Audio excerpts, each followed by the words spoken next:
well done for coming to something. Well done. Good of you. Well done. It's difficult coming to something. I don't underestimate for a second the challenges involved. It's a lot of effort. I don't think we ever take the time to show our appreciation for the heroes in there, the unsung heroes, people amongst you who organise these nights, people who know when shit goes on sale,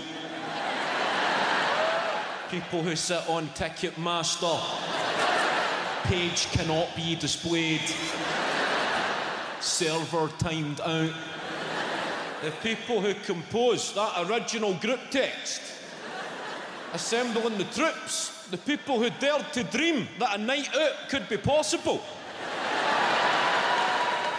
Sitting, dealing with people's replies, trickling in, sucking at the enthusiasm. Oh, Kevin Bridges, oh, what night is it? Where is it? How much is it? What time does it start? What time does it finish? Who else is going? Who else is going? What a fucking snide inquiry. That's when the organisers faced with the internal politics of the social circle. Your night out needs a big name to confirm. A headline act, an A-lister, pal. A crackpot, disco, rhizo, nasher, somebody that can turn your night out into 4 nights out. It's only wee Scobie going so far. I know he's a wee prick, but he'll drive.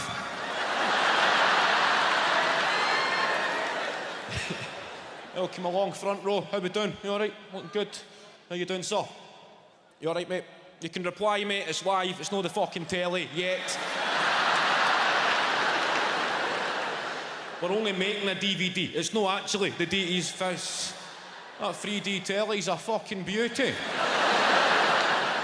Good man. What's your name, sir? You're not telling me. All right, that's good. What's his name, mate? Fucking grass him in since he's not telling me. Johnny. Johnny. You settling for that, Johnny? All right, it's only a comedy show, Johnny. You're not getting booked by the police. It's just a wee... Camera right on Johnny there. That's it, mate. You make him feel like shit for that. There we go. That's Johnny, everybody. Tell your name to the camera, Johnny. Good man. Welcome along, Johnny. I like your night out. I'm getting to that age. I'm grown up. I've got mates, getting married and having children. This is new to me. My life's changing. You don't get a night out as often. The weekend is no longer an excuse in itself. You don't get a night out. It's rare. But when they happen, it's a rollover and they go on far too long. I think anybody can party like the newly married man, the new father. I hear One Direction singing. They're gonna go crazy, crazy, crazy. Until they see the sun and rappers singing, gonna party until 6 in the morning. All these parties that have got scheduled end times. That's not what happens when your mates start getting married and having children and you get a night out. They go on far too fucking long. People don't want to go back to the life that they're creating for themselves. Mayhem ensues at the suggestion of a 6 in the morning curfew. These want to call it a night. Want to fuck, man. 1 more hour. The spar's open. We'll go and get cans.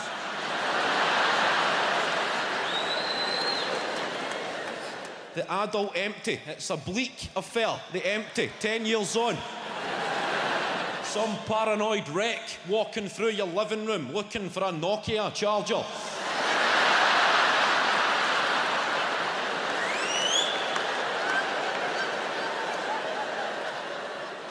"17 missed calls. I better fucking text her."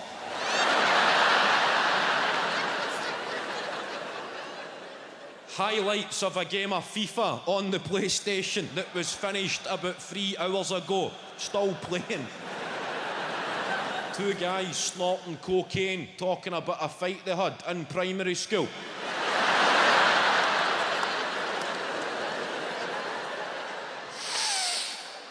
Listen, I'm fucking glad we sorted that tonight, bud.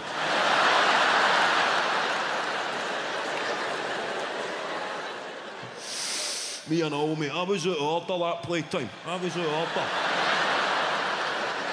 35-year-old guy still using expressions like playtime.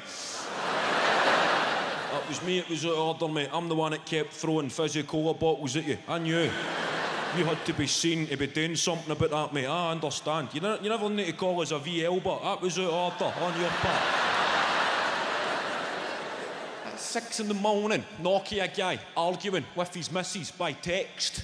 I told you I was having a mad one. His only justification for having a mad one. He fucking told her he was having a mad one.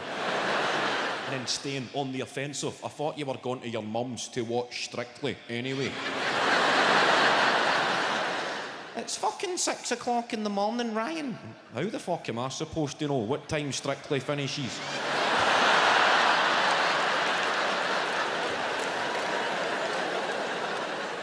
Then looking at the telly, looking at the PlayStation, thinking it's fucking Sky Sports. Here, when did Motherwell beat Columbia?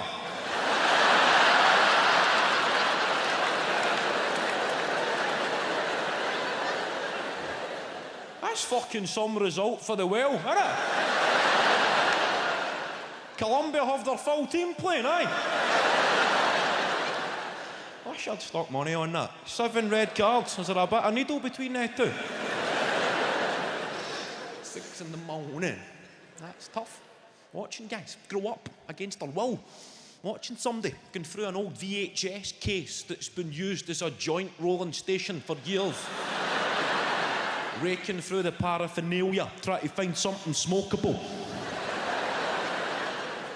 There's a bit of green in there, press my finger on that. There's plenty here, gentlemen, the night is but young.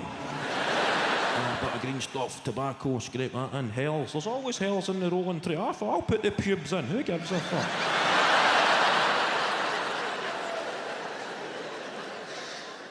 Lying there in emotional purgatory, trying to get a knackered disposable lighter to work, the only lighter in the party. Them big long flicks, come on you piece of shit. Eventually getting a bit of blue flame and going yes, and then the S blows it straight back out again. It's hard to watch a married man lighting a pube joint off the toaster.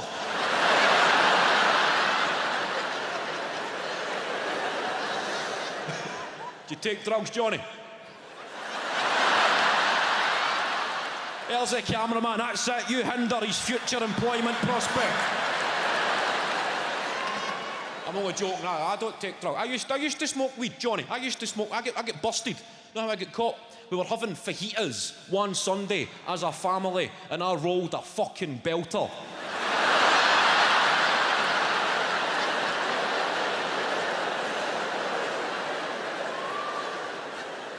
And it aroused far too much suspicion. From that day forward, I was under surveillance. It was evident I had obtained these skills elsewhere, no doubt through illicit activity, as this was the first time we had ever sampled Mexican cuisine as a family. I'm taking a back seat, letting everybody else go first. They're putting together these big abominations, big baggy, reckless bastards.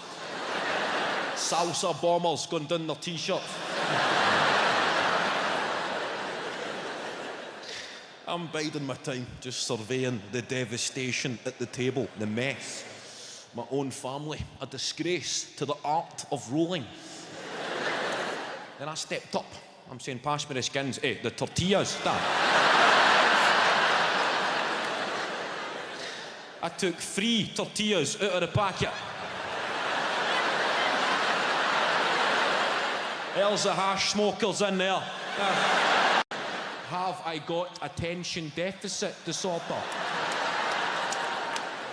I'm taking the University of Maryland's 6 short questions to determine if I have attention deficit disorder. I'm about to diagnose myself with a mental health condition because of this fucking phone. That's Tadger and his wee shitey dog.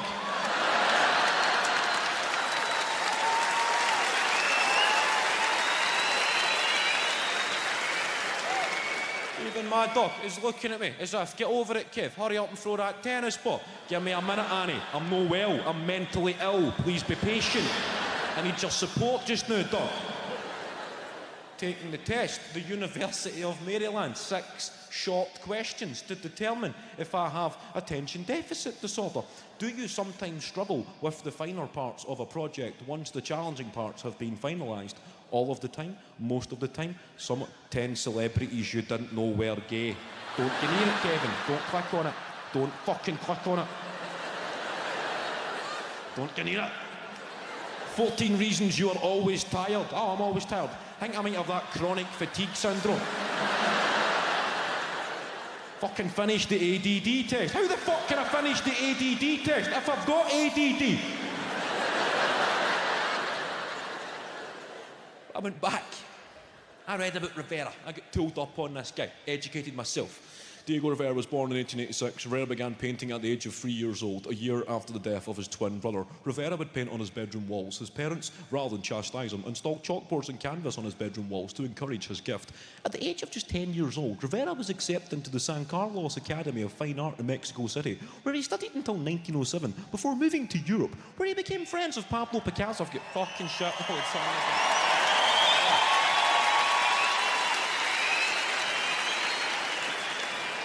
Off to the gym. I've lost a bit of weight. Don't know if anybody noticed that there. Lost a bit. People worry about you in this city when you lose weight. I had a guy shout, "Fuck's sake, Kev, have you got AIDS?"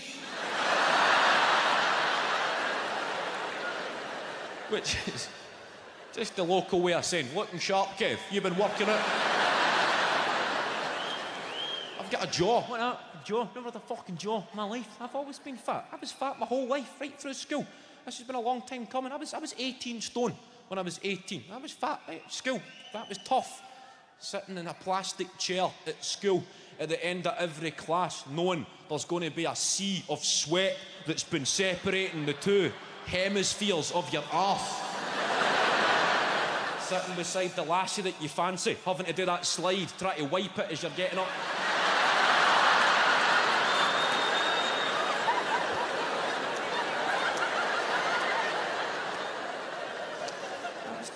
Been fat at school. I was the first in my class to get tits. It's hard. Going to the swimming on a school trip. No, I'll just keep my t-shirt on. The water's dead cold. I'm all right. I'll swim with my t-shirt on. I went to a guy, 18. That's when I first addressed the problem. 18 stone. I went to the gym, the real gym. You know, the big, proper gym guys. The real fucking big tanks. This new breed of man that you get. You know, the big mammals. The big protein bastards. Big... with a big beard covered in tattoos. They're going, mate, did I create you in a PlayStation game? They're big guys. They work in the car phone warehouse, but they're training for the apocalypse. These big... Convinced their best mate's shagging their missus and they're training for the day they can finally prove it. I went in, and that's what puts fat people off the gym. These guys take it too far. These big, only God can judge me. I'm standing here judging you, you big fucking bellend.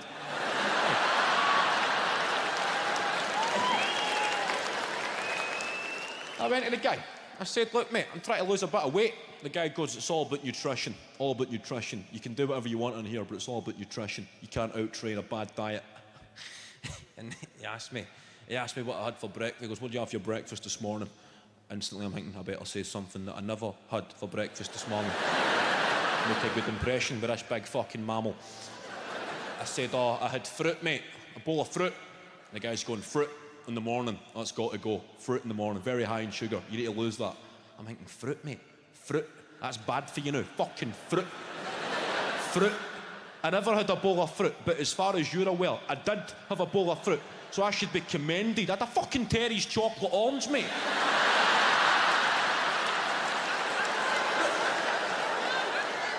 You've no idea how low I would stoop for breakfast. Cold Pashwari naan with Nutella on it. I've been there, mate. And you're on my case about fucking fruit. I used to have 4 raspberry ice bowls and a wham bar for breakfast, 8:30 every morning for 6 years. Then a rolling sausage at 10:30, a pizza, crunch and chips at 12 o'clock, a can of Coke, then fucking Astra belts on the way home, fucking fizzy cola bottles, bikers, Johnny's onion rings, everything. And I would...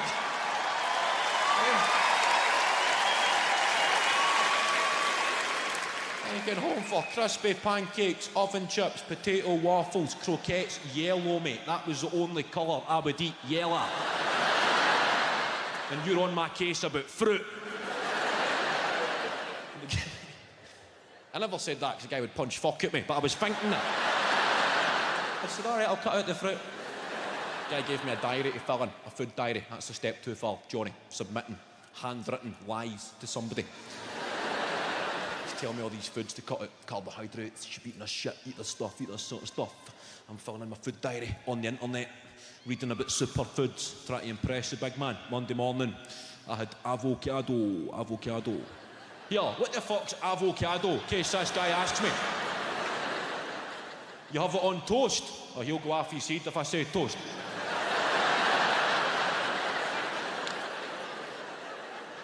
I just say I had avocado. How many?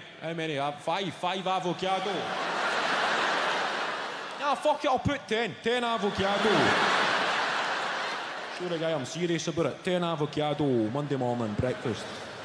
Then I had almonds and blueberries, and then I had beetroot. Beetroot, that's a superfood, isn't it? A big jar of beetroot, mate, get a spoon, rattled a lot.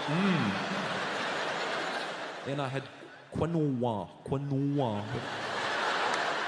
Am I saying that right? Quinoa. What the fuck is quinoa? Quinoa? What the fuck is that? Click on images. It's a powder. Snorted a couple of lines of quinoa.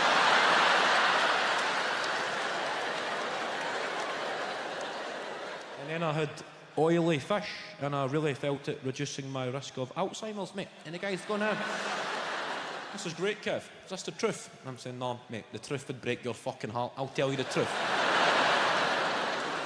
I lasted 2 meals without carbohydrates, and I thought I was going fucking insane. Never felt so angry. I had to get off the couch and just lie on the floor, staring at the ceiling, trying to take myself to a happier place. Fantasising about carbohydrates. I never knew what a carbohydrate was until you told me to cut them out and then you grassed them all up. I'm lying there. Oh, I would love a spaghetti toasty right now. How good would that be? Or a baked potato with rice in the middle. And I could put that on a sandwich, eh? When's the last time I had a piece and baked totty and rice, eh? With a wee spaghetti toasty chaser. Oh, yes. Then I crumbled, mate. I went rampaging through my own kitchen, in the freezer. There was a tub of Ben & Jerry's that had been there for months. Now, because it had been there for so long, the little wooden spoon that you get inside a tub of Ben & Jerry's bent and snapped on impact with the ice cream. So I had to put the tub of Ben & Jerry's in the microwave. Now, I left it in the microwave a bit longer than I should have done, and the ice cream melted. So rather than just have a few wooden spoonfuls, as I had initially intended, I drank the fucking lot, mate.